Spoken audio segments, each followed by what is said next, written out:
Update muna nga tayo sa mundo ng basketball sa Gilas Pilipinas 3x3 sa 6 Asian Beach Games. Ito nga, Gilas Pilipinas nakipagsabayan sa host na China para sa bronze medal match.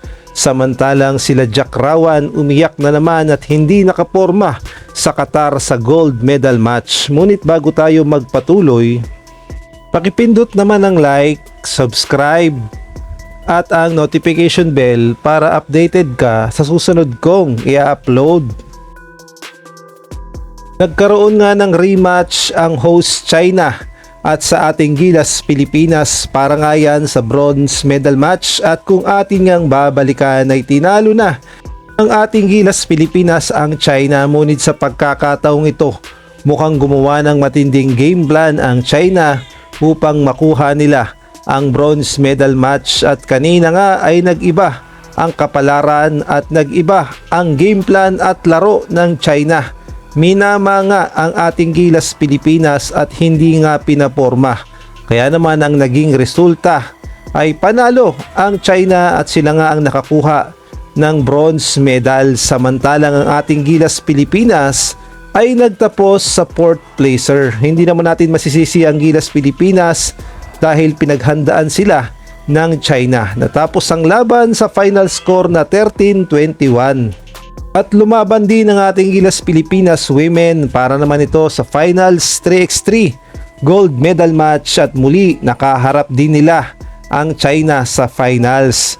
At ganun pa rin ang resulta, mukhang pinaghandaan din ng China itong ating Gilas Pilipinas dahil ang ating Gilas ay wala pa ring talo, samantalang itong China ay may talo na. Ngunit dito nga sa gold medal match ay nakapag-adjust ang China at pinahirapan ng ating Gilas Pilipinas.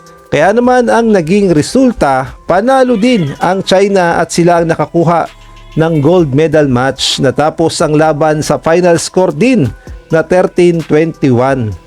Kaya naman overall ay okay din naman ang performance ng ating Gilas Pilipinas. Ito ngang mga bagitong collegiate players ay nakakuha pa ng 4th place, samantalang ang ating Gilas Pilipinas Women naman ay silver medal. Kaya naman congratulations sa ating Gilas at pinakita nila ang kanilang lakas dito sa Sanya 6 Asian Beach Games. At eto na nga, sila Jack Rawan mukhang nalugi dahil hindi nga nila inaasahan na napakalakas pala ng Qatar nang makaharap nila sa gold medal match. Hindi nga makapaniwala itong sila Jack Rawan na mababahiran ng Qatar ang kanilang magandang record dahil wala pa nga silang talo dito sa 3x3 at tinalo pa nga nila ang ating Gilas Pilipinas. Kaya naman nung makaharap nila itong Qatar na wala ding talo, hindi nga sila pinaporma ng Qatar at halos hindi na nga sila pinapa-score dahil natapos ang laban sa final score na 10 points lamang ang nagawa ng Thailand, samantalang ang Qatar ay tumapos ng 21 points. Kaya naman ang resulta, silver medal ang Thailand, gold ang Qatar.